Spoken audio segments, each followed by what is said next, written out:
Welcome to another Sisterhood Sundays. We're so glad that you could join us. And this is where women of faith share their inspiring stories. Everybody has a story to tell.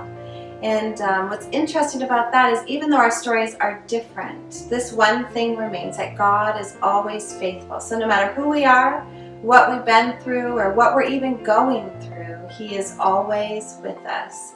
And today we're going to be talking about parenting. So it's specifically about being a mama. The gift and privilege of being a mom is one that's just filled with overwhelming experiences. And I know I've experienced indescribable joy and excruciating challenges. And I love the plethora of posts on We Are His Daughters that is written about motherhood, meant to inspire and encourage us in our roles. Every day we're faced with challenges, from the smallest things to the biggest things.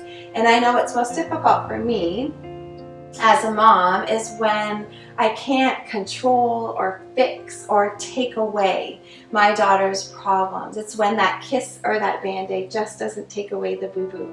And I'm so thankful and excited to have the lovely Renee Mills here with us today to talk about being a mama.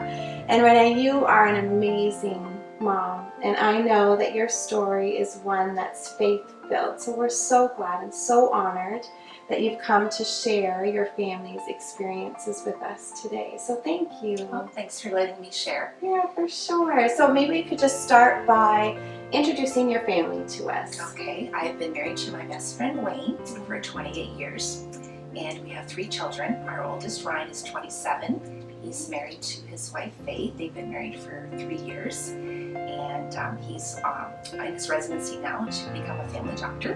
So 1 more year, and he'll be ready to start his practice. Our daughter, Michelle, is 25. She's been married for 5 years to her husband, Jeremy. They have 2 children, so I'm a grandma. And Dylan is 4, and Emma is 2.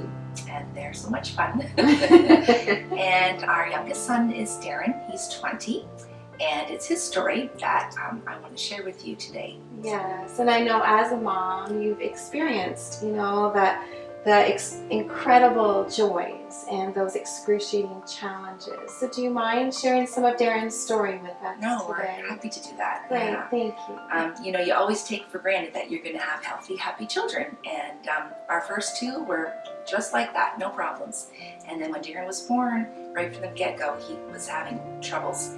And we didn't know how serious things were until he was 3 days old. He was in the ICU. And they told us they were going to have to fly him to London because there was nothing more that they could do for him in Windsor. So, and that was just like a shock. Wow. And that's sick. 2 hours from your home. Yes. So he has to be flown. By helicopter. Right, by helicopter. Your infant. Yes. Your baby boy. My 3-day-old baby boy. Yes. So they did that. They flew him to London, and you just are thinking, God, what are we gonna do? Sorry. No. You just Thank remember, you and for those sharing. feelings are still there, I guess. It's interesting how it comes up, when you retell the story. Yeah. Sure. Yeah. So, but all the time as we're going through it, we're just waiting for different tests to be done and waiting for the doctors to tell us what's going on. You still have that feeling, that God's got him right here. Mm-hmm. And that's our hope, that God's got everything in control, and that He's going to take us through, no matter how hard it is, and no matter what it looks like the outcome might be or might not be. He's got you right here. Right. So how old is he again at this point? He was 3 days 3 old. days. And what was going on? Like, how did you know there was a problem? He wasn't able to breathe on his own at this point.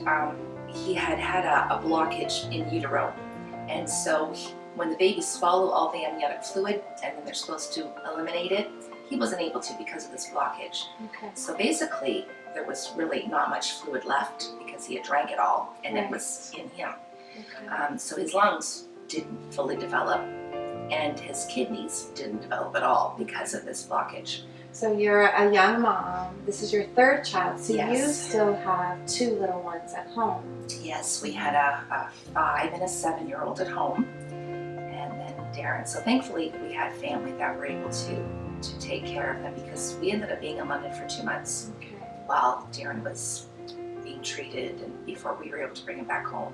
Right. And where did you stay down there? What does that look like, or what did that look like for you? At the beginning, we stayed with Wayne's family. He has a brother that lives in London, and they had a trailer parked in their driveway, and they said, hey, you know, this will be like a separate little apartment for you. You can have your privacy, but yeah, so we still have the house. So that worked out great. And then once we realized we were going to be there longer than we thought, we ended up moving into the Ron McDonald house, which is such a blessing. Right, yeah.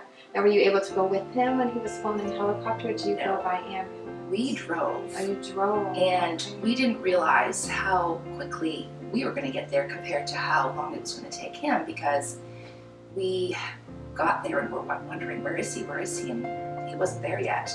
And we're thinking, well, the helicopter should sure get there quicker than us. You would think, right? But the helicopter had to go to the Children's Hospital in London, pick up the team, then fly to Windsor. But the Windsor Hospital doesn't have a heliport. So they landed at the airport. Then they transfer all of everything into an ambulance. Then they drive to the hospital, and then they have to transfer him. He was on a ventilator, so they have to put him on all of that portable things, off their equipment that has to go into the helicopter. So by the time everything was transferred, then they drive him back to the airport, load him back in the helicopter, and fly back to London. It was quite a lengthy procedure, which we had no idea. So when we arrived in London and nobody had heard about him, then you start thinking, what happened? Right. You know, and crazy things start going through your head, like, did the helicopter crash? Like, what? You know, did he not make it? You know, just horrible things, you know, that the devil puts thoughts in your head. But anyway. Right. And I think that's part of dealing with all that, right? It's just the horrible thoughts and guarding yourself against those. Yes. In the moment, right? Yeah. So once he arrived, we were quite happy. But the long haul had begun because they didn't know why his kidneys weren't working. Did numerous tests over the next 12 days. And by day 12, they said, okay, we're going to do a biopsy and see exactly what the shape of his kidneys are in.